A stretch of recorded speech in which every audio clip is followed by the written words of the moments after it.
د اسلامي امارت ویان ذبیح الله مجاهد د رئیس الوزرا له مرستیال سره د روسي پانګوالو د لیدنې خبر ورکړی او ویلي دي چې روسي پانګوالو په افغانستان کې د نفت او ګازو په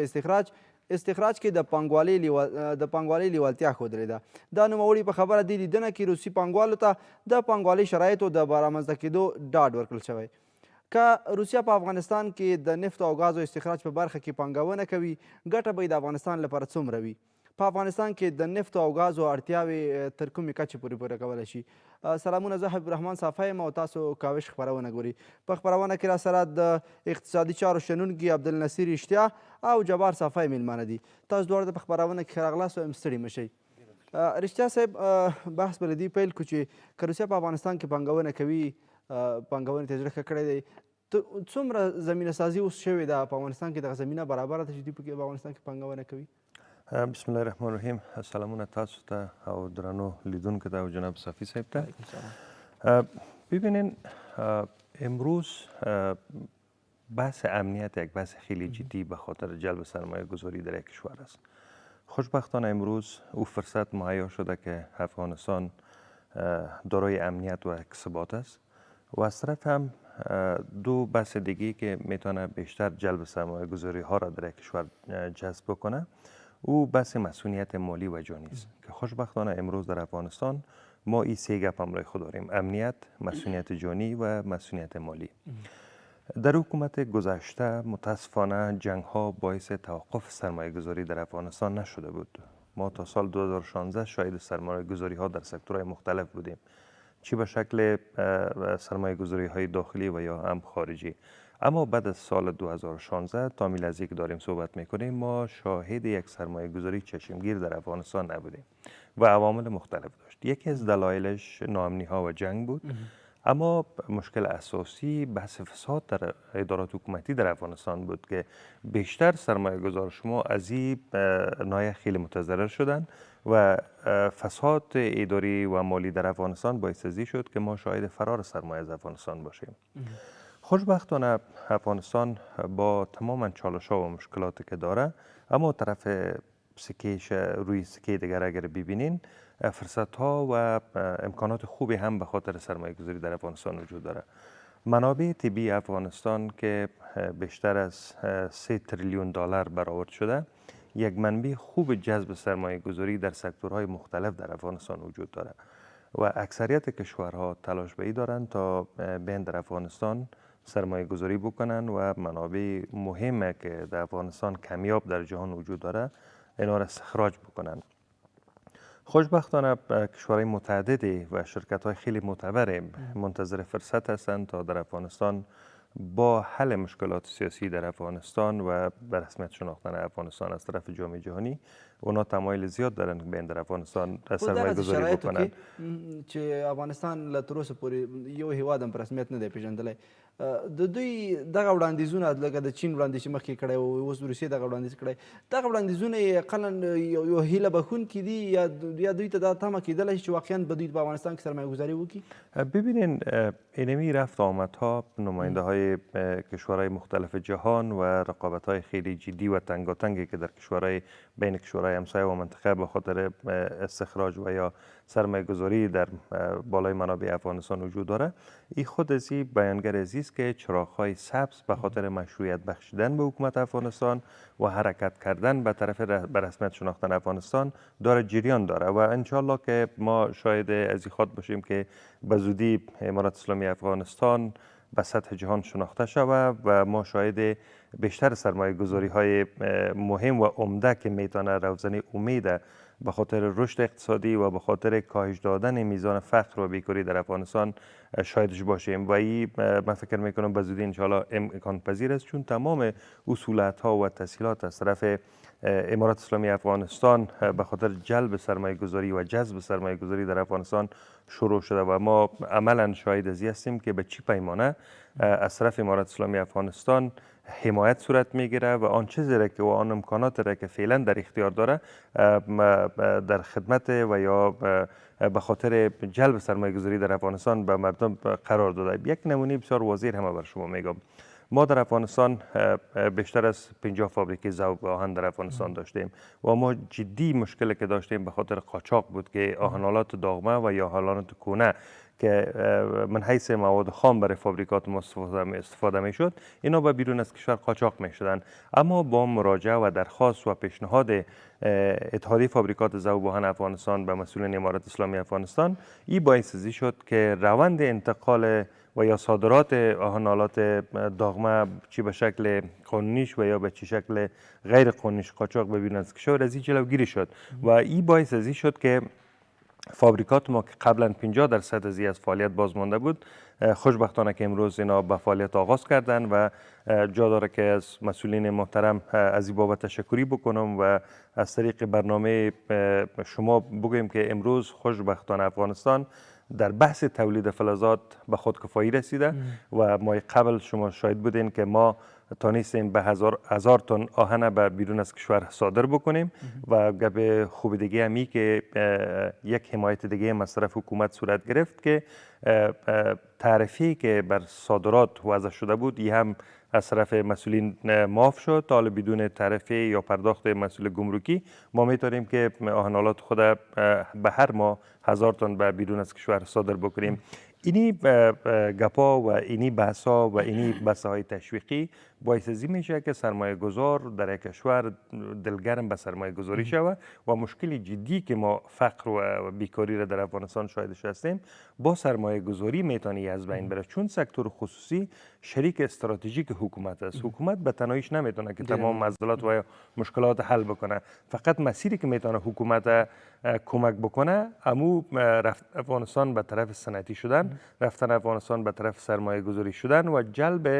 جذب سرمایه گذاری های بیشتر در افغانستان است که میتونه این مشکل فقر و بیکاری و مشکل اقتصادی را حل بکنه و برش نقطه پایان بگذاره.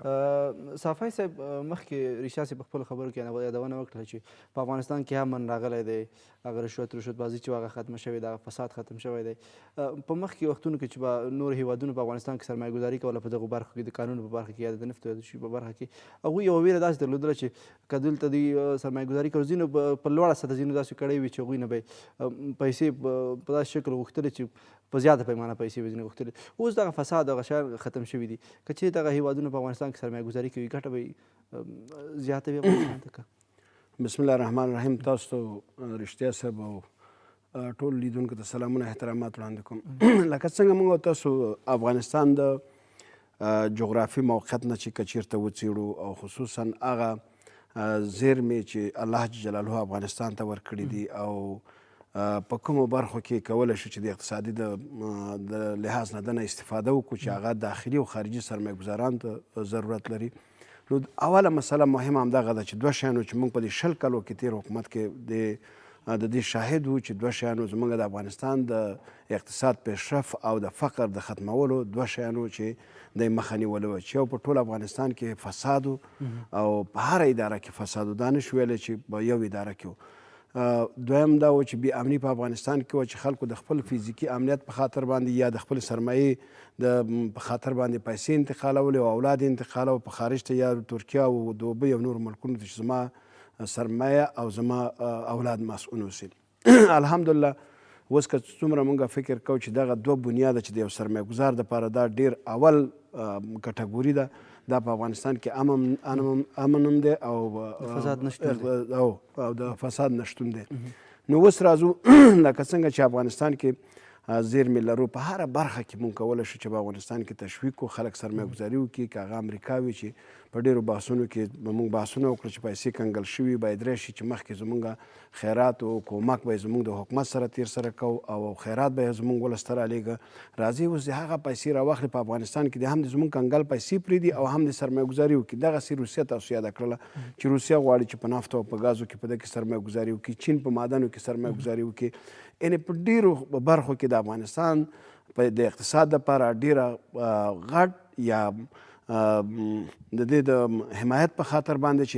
اقتصاد زموږ حمایت شي، فقر د منځه لاړ شي، دې سرمایه ګزارۍ ته ضرورت دی او نفع هم ملت ته رسیږي، هم مملکت ته رسیږي او هم امارت اسلامي چې نن د دوی حکومت دی په افغانستان کې په ټولو ولایتو کې موږ نشو ویلی چې یو ساحه هم د دوی نه پاته د دوی په نفع هم دی او دغسې د نړیوال شرایط ته په کتو سره بالکل راځم دوی به سرمایه ګزاري وکړي واقعا په افغانستان کې. که یا بل اوس راځم همدې خبرې ته راځم چې شرایط ورته په دوه برخو کې جوړ دي. ولې منظمه یو پالیسي چې هغې کې یو سرمایهدار غواړي چې په یو ملک کې سرمایه ګزاري وکړي، د هغې اساس ټکي کم یو دي چې په هغې باندې یو خو دا دی چې هغه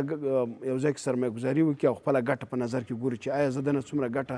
برداشت کولی شم یو سرمایهدار. دویم دا دی چې زه یو ځای کې سرمایه ګزاري کوم د حقوقي لحاظ نه سبا ته زه کولی شم چې د خپلې سرمایې یا د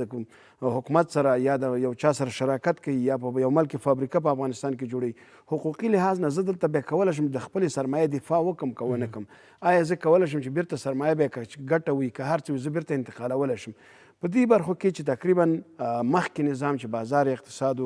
خصوصا خلک راله تقریبا 43,000 جوازه خلکو واخیستل چې تقریبا 15,000 جواز هغه د صنعت په برخه کې او تولید په برخه کې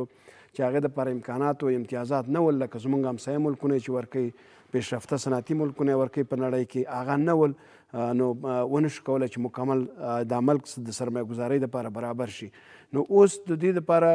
په دې نظم و نظام او په دې سیستم باندې کار روان دی چې هم موږ سکتور خصوصي خپل کسان په ده باندې کار کوو چې یو منظمه طرحه د حقوقي لحاظه د امنیتي لحاظه د سرمایه ګزارۍ د امتیازاتو امکاناتو لحاظه چې هغه خارجي وي که داخلي وي دوی ته باید ورکړل شي چې هغه امارت اسلامي ته به انشاءالله وړاندې کوو او هغوی وظیفه موږ ته راکړي چې دې باندې کار کوو تر څو پورې مشترک یو پالیسي او نظم و نظام چې هغه هر سرمایه‌دار که هغه فیزیکي د خپل امنیت لحاظه وي که د خپل سرمایه لحاظه وي چې په افغانستان کې سرمایه ګزاري کوي چې مطمئن وي په ده باندې کار کوو چې دا به انشاءالله په نزدې یو میاشت دوه میاشتو کې چې تقریبا موږ 1400 کال ورته ویل چې په 1400 کال کې به 1401 کال کې په دې کې به نوی اعلان کېږي، کنفرانس به جوړېږي په ملي او بین المللي سطحه به خلکو ته ویل چې راشي افغانستان ته سرمایه ګزاري وکړي. ولې دې یو خبر ته زه راځم چې تخنیکي ستونزې که نه پېژندنه دی دا د سیاسي مشکل نه دی، په دې خاطر چې ټول هغه هیوادونه چې په افغانستان باندې فشار راوړي ولې تجاران او هغه خلک غیر رسمي د دوی سره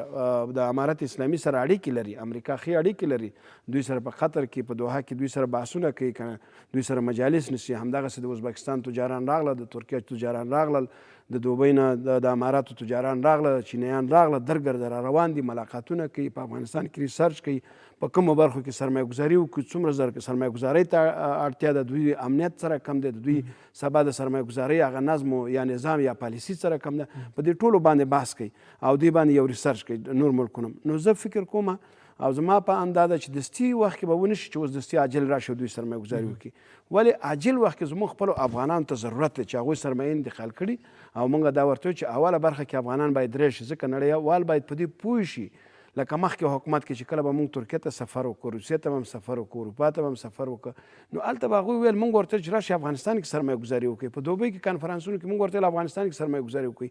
هغوی اولینه دا پوښتنه وه چې تاسو خپله سرمایه وباسئ، ستاسو تجاران ځي سرمایه وباسئ، نو موږ څنګه درشو؟ نو اوس اولت د هغه چا دپاره چې هغې خپل سرمایه انتقال کړي، د بانکونو سیستم جوړ شي او دوی خپلې پیسې بیرته راوړي، دوی سرمایه ګزاري وکړي، نو نړیوال به په خپله راځي که هغه شراکت وسي که هغه سرمایه ګزاري د دوی په خپل نامه باندې وسي، کولی شي په افغانستان کې سرمایه ګزاري وکړي چې بیا هم دا وایم چې د ملت د اقتصاد او د امارت اسلامي د یو غټه لاسته راوړنه به وي. ډېره مننه. رشتیا صاحب که دغه تړون له روسیې سره وشي د نفتو او ګاز په برخه کې به د افغانستان دغه اړتیاوې څومره پوره کړي؟ که دغه چېرته دغه کانونه استخراج شي او کار په فعالیت په شروع وکړي ورباندې او په بشپړ ډول وویستل شي په سالم ډول باندې؟ ببینین هر شرکت و یا هر کشوری که در افغانستان سرمایه گذاری میکنه این میتونه اعتبار افغانستان در سطح منطقه و جهان بلند ببره، یک بس. و بعد از او ما زمانی که حرکت میتیم دیگه پروژه منطقه‌ای را مثل تاپی و کاسای کزار این میتونه باعث همگرایی اقتصادی در منطقه شود و این همگرایی اقتصادی باعث میشه که ثبات و امنیت دائمی در افغانستان تامین شود و خوشبختانه افغانستان از نگاه ژئوپلیتیک در یک نقطه استراتژیک قرار داره که میتونه آسیای مرکزی را با آسیای جنوبی وصل بکنه و صدها پروژه دیگه که منتظر حرکت دادن این پروژه های منطقی است، با حرکت دادن از اونا هم داخل مبارزه میشن و اونا هم من در داخل افغانستان سرمایه گذاری میکنن. یک بحث ای که روس ها من در قسمت استخراج معادن نفت و گاز ما سرمایه گذاری میکنن، بر علاوه از که ما میتونیم از منابع طبیعی خود استفاده بکنیم، اما ما احتیاج و یا ضرورت داخلی افغانستان از بابت واردات مواد نفتی رفع میشه یا مواد سوختی، بلکه ما میتونیم که ایره به کشورهای بیرون هم انتقال بدیم. مثلا اگر در پهلوی ازی تلاش صورت بگیره که ما پروژه تاپیر حرکت یعنی بدیم، دون ظرفیت په افغانستان کې موجودیدلی شي که امکانات ورته برابرولی دقیقاً شي؟ بله، برآورده که نشان داده بود و قبل از توافق هم که به این شده بود، زمانی که پروژه تاپی حرکت میکنه و گاز ترکمنستان به پاکستان و از طریق پاکستان به بنگلادش و هندوستان میرسانه، در پهلوی از او استخراج گاز و نفت افغانستان هم شروع میشد که آنچه که مورد نیاز و ضرورت داخل مارکت خود افغانستان بود از او استفاده میشد و مازداد از او میتونست از طریق اینمی لوله و یا اینمی خط گاز به پاکستان و هندوستان بفروشند. یک گپ بسیار خوب است، اما نگرانی و تشویش ما ای است که در بحث استخراج معادن و یا سرمایه گذاری در سکتور معادن سهم افغانان مزدوری نباشه. یعنی به این معنا که ما من حیث دریور و گارد و کارگر در معادن خود نباشیم، ما حداقل بتونیم 50% سهم افغانای ما در این معادن داشته باشه و حکومت افغانستان عجله نباید بکنه و داره که با تصمیم گیری های خیر دقیق برن حرکت بکنن به طرف عقد قراردادها در قسمت معادن با کشورها و یا شرکت های خارجی، چرا که این معادن تجدید ناپذیر است، تجدید نمیشه. یک بار که مصرف شد کم شد دوباره و تجدید نمیشه و از بین میره. حداقل معادن افغانستان تا 400 سال برای نسل‌های بعدی هم دوام بکنه و بیشتر تلاش صورت بگیره که آن معادنی که در افغانستان قابلیت پروسس تولید در افغانستان داره بیشتر تلاش صورت بگیره و اولویت به اون معادن بده که استخراج شود که در داخل افغانستان ما داریم پروسس میکنیم. باز هم برمیگردم در سکتور ذوب آهن، چون سکتور ذوب آهن سکتور مادر در دنیا شناخته میشه و تماما صنایع دیگه مربوط به رشد و ترقی ذوب در کشور وجود داره. مثلا اگر شما موتر میسازین باز ضرورت به ذوب دارین، اگر شما ماشینری میسازین بازم شما ضرورت به سکتور ذوب دارین، اگر در بس زراعت شما میرین ماشینری میکنین و زراعتانه میخوانین میکانیزه بکنین بازم ضرورت دارین به ذوب، ضرورت دارین به فولاد، ضرورت دارین فابریکات فولاد ضرورت دارین. خوبی که پیست که خوشبختانه امروز شما بیشتر از 40 فابریکه ذوب در افغانستان دارین و معادن آهن اگر در افغانستان استخراج میشه، از یک طرف شما مانع میشین که سالانه به میلیون ها دلار پول شما از افغانستان خارج شود و آهنالات غیر معیاری و غیر استاندارد از کشورهای همسایه داخل افغانستان شود. اینم شما شاهد باشین بفهمین هر موتر کالایی که از بیرون از کشور به شکل وارداتی داخل افغانستان میشه به مو پیمانه یک تیلر و یا یک موتر بیکاری هم داخل افغانستان میشه و فرصت های اشتغال زایر از کشور میچینه و از بین میبره. بنان هدف مایی است که در قسمت استخراج معادن بیشتر تلاش شود که افغان ها در این معادن شریک شود و به شراکت کار بکنه. باز هم تکرار میکنم که سهم ما در معادن افغانستان مزدوری نباشه و آن معادن بیشتر بهش اولویت داده شود که در داخل افغانستان قابل پروسس باشه و این معادن ما حداقلش تا 400 سال ادامه پیدا بکنه تا نسل‌های بعدی هم از این استفاده بکنه. من فکر میکنم که این موضوعات اگر جدی توجه بالاش صورت بگیره این میتونه که مو حل مشکلات افغانستان در کوتاه مدت باشه، اما در دراز مدت هر قدر که ما حرکت میکنیم سهولت‌ها و عوامل تولید در افغانستان فراهم میکنیم و عوامل سرمایه گذاری در افغانستان فراهم میکنیم و اونمو تسهیلات و سهولت‌ها را ایجاد میکنیم، این خود به خود 3 تریلیون دلار منابعی که شما در افغانستان ذخایر دارین این خود از یک منبع جذب خوبه به خاطر سرمایه گذارای خارجی است. مثلا امروز شما ببینید که روسیه میاد در بحث معادن و در قسمت استخراج نفت و گاز تمایل نشان میده که سرمایه گذاری بکنه. هیئت چینی میاد که میخواین در بخش مس و در بخش آهن و در بخش‌های دیگه میخواین دارن سرمایه گذاری میکنن. بران اینجا من فکر میکنم که اگر ما پلان های دقیق خود داشته باشیم در پهلوی ازی که خارجی ها میان در افغانستان در سکتورهای مختلف سرمایه گذاری میکنن، ما باید از بهترین استفاده را از این وضعیت بکنیم. یعنی به این معنا که ما هم افغان ها در شراکت با اینا کار بکنن، از تکنولوژی و از دانش و از فهم و از مسلک از اینا بیشتر ما بهره مند شویم و بیشتر تلاش شود که افغان ها در این سکتورها باید از آموزش داده شود تا زمانی که تا که اینا در سرپای خود استاد شوند و زمانی که ما میریم معادن دیگی خرد و متوسط دیگی که ظرفیتش وجود داره در افغانستان را استخراج میکنیم، ما از نگاه ماشینری و از نگاه فهم و دانش و استخراج ازی هم آگاهی لازم داشته باشیم. ډېر زیاته مننه. صافی صاحب د پاکستان څو ورځې مخکې یوه اعلامیه خپره کړه چې افغان تجاران ته 5 کلنې ویزې ورکوي. د تجاران ته البته 5 کلنې ویزې ورکوي دي. دغسې یو اقدام د پاکستان د خوا نه دا یو ډول د افغان تجارانو جلب نه دی ځان دپاره، او بله دا چې د اسلامي امارت باید په دغسې حالاتو کې دغه شرایطو کې باید څه وکړي چې تر څو خپل هغه تجاران راتاو کړي، په افغانستان کې خپله پانګونه وکړي، دلته سرمایه ګذاري وکړي او هغه پیسې چې دوی بیرون ته وړي په افغانستان کې مصرف شي او سرمایه ګذاري وشي. ګورې په نړیواله سطحه هر مملکت غواړي چې د خپل اقتصاد د حمایت په خاطر باندې هغوی اقتصادي پلانونه جوړ کړي او د سرمایه ګزارانو د جلب و جذب په خاطر باندې، تشویق په خاطر باندې د هغوی دپاره حمایوي پلانونه جوړ کړي او نړۍ ته اعلان کړي چې هغه یوازې افغانستان زه ویلی شم چې اکثره سرمایه داران چې زموږ دي چې هغوی په نړۍ کې سرمایه ګزاري کړي. مثال 2014 نه تر اوسه پورې په ترکیه کې تاسو وګورئ چې په دوبۍ کې زموږ زښته سرمایه ګزاران دي افغان. په ترکیه کې تقریبا څلورم د نړۍ په سطحه څلورم مقدار د افغانانو سرمایه وه چې په ترکیه کې کړو چې هغه صرف د کور اخیستلو په خاطر یا د پاسپورټ خرڅولو په خاطر باندې امتیاز ورکړي چې 2.5 لکه ډالر باندې څوک کور واخلي نو هغه ته به پاسپورټ ورکړي او ورکړي ورته. ازبکستان ته موږ سفر لرو چې هغوی ډېر امکانات د خارجي سرمایه ګزارانو لپاره جوړ کړي چې تقریبا که چېرته تحول نه وی راغلی شاید 50-60 د هغه تجاران چې دلته سرمایه ګزاري کړې وه دوی ازبکستان تللي چې په هغې کې زه هم یو وم چې ډېر زیات امتیازات یې ورکول. خلکو ته استفاده کړې، افغانانو سرمایه ګزاري کړې په خارج یا نور ملکونو کې، دوبۍ کې همدغسې. پاکستان اوس هم د دې په خاطر باندې چې وکولی شي چې هغه سرمایه داران چې مثال د مشکلاتو سره اخته کیږي یا په افغانستان لا تر اوسه په رسمیت نه پیژندل کیږي او دوی نه استفاده وکړي، زموږ تجارانو ته دوی ته یو هغه پیشنهادونه چې 5 کلن ویزه درکوو. اوس په اسلام آباد کې دوی تقریبا یو فریزون شروع کړی چې نوم یې ورکړی چې نړیوال به راځي، خو خصوصا افغانانو دپاره ډېر امتیاز ورکړی چې تاسو راشئ سرمایه ګزاري وکړئ. لکه په تېر حکومت کې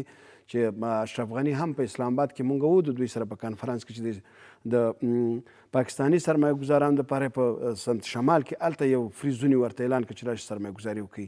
د دوی د ده نه استفاده کوي د خپل ملک د ګټو په خاطر، اقتصاد په خاطر. ولې لازمه دلته دوه ده، یو ولس دی چې هغوی سرمایه دار دی چې هغه غواړي چې یا خارج کې سرمایه ګزاري وکړي. په دې حالاتو کې د دوی مکلفیت څه دی؟ یو د زموږ د امارت اسلامي د حکومت دی چې خپل امارت اسلامي دی، د دوی څه مکلفیت دی چې ولې موږ یو سرمایه دار د لاسه ورکړو. مهمه دا چې د دوی امنیت خوندي وسي، لکه څنګه چې د دوی سره موږ بحثونه کړي دي ټولو خلکو ته چې هر څوک تر دې پورې چې هغه مخکې جوازونه دوی لره دی اجازه یې ورکړه، امضا یې ورته وکړه چې هر څوک کولی شي د هغې نه د خپل امنیت په خاطر باندې استفاده وکړي. ان تر دې پورې چې موږ سره په جلسو کې دا خبر کړی چې که چېرته راځي خارجي سرمایه ګزار که هغه افغانۍ اوسي که خارجي اوسي او هغه ترس لري نو موږ میدانوایي نه دته سکیورټي نظام جوړو چې تر څو بیرته دا کله ځي او په هر ځای کې مجلس کې یعنې دا مطمئن اوسي.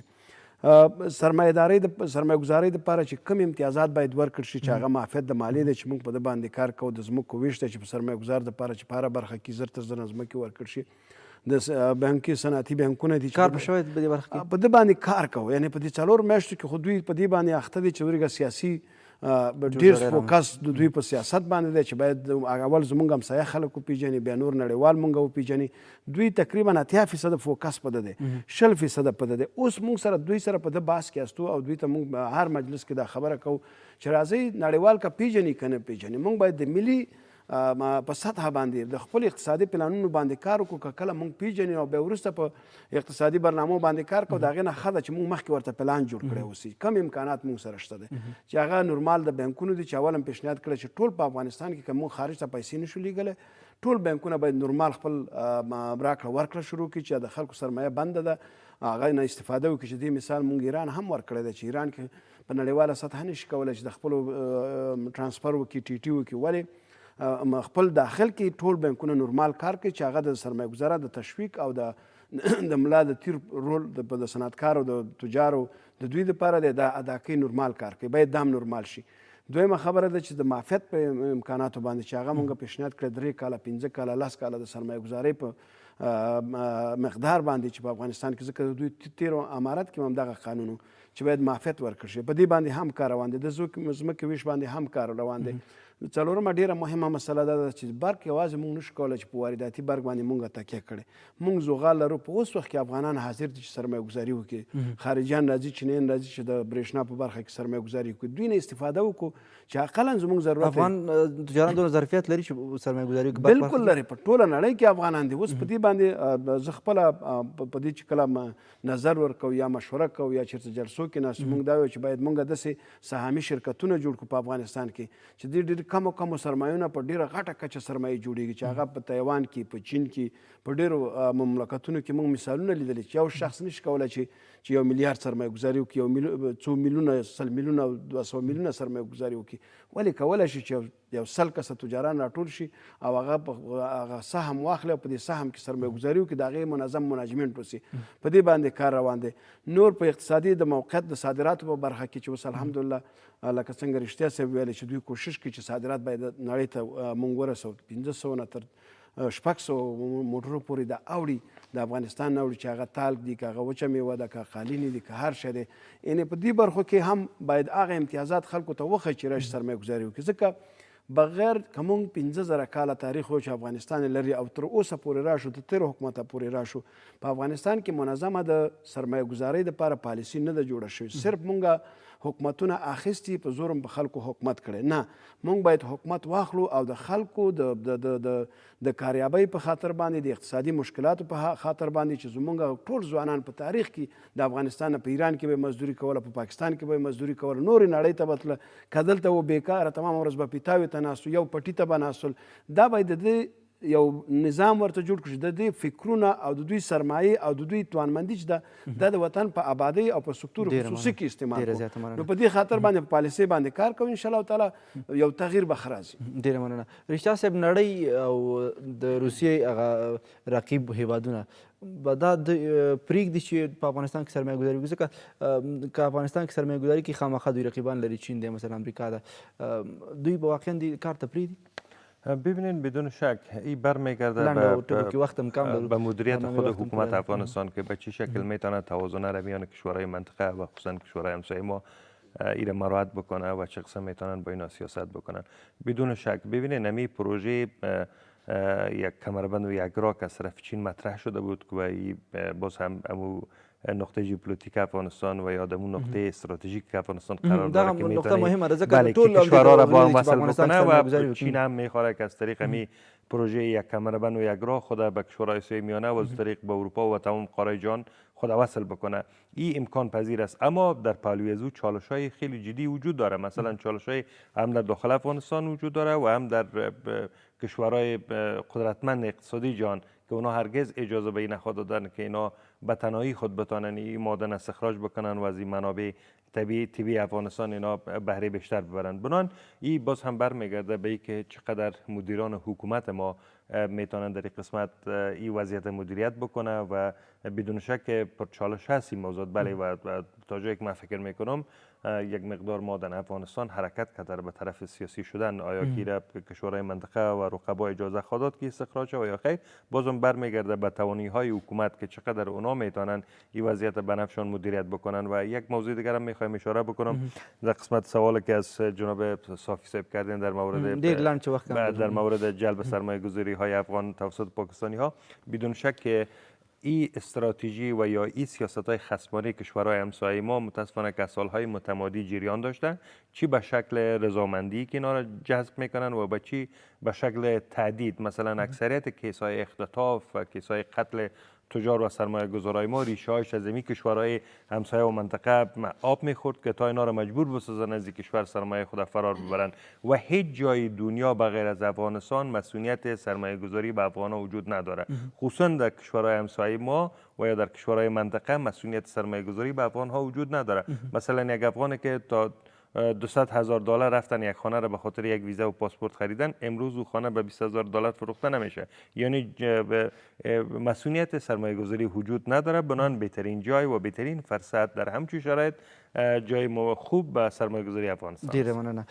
صافی صاحب په لنډو ټکو کې د کومو شرایطو په نظر کې نیولو سره باید افغانستان اسلامي امارت د روسیې سره دغه تړون لاسلیک یا د قرارداد سره وکړي؟ کوم شرایط باید په نظر کې ورته ونیسي؟ ګوره ډیره مهمه خبره ده. اول خو زه باید دا ووایم چې امارت اسلامي مسؤلین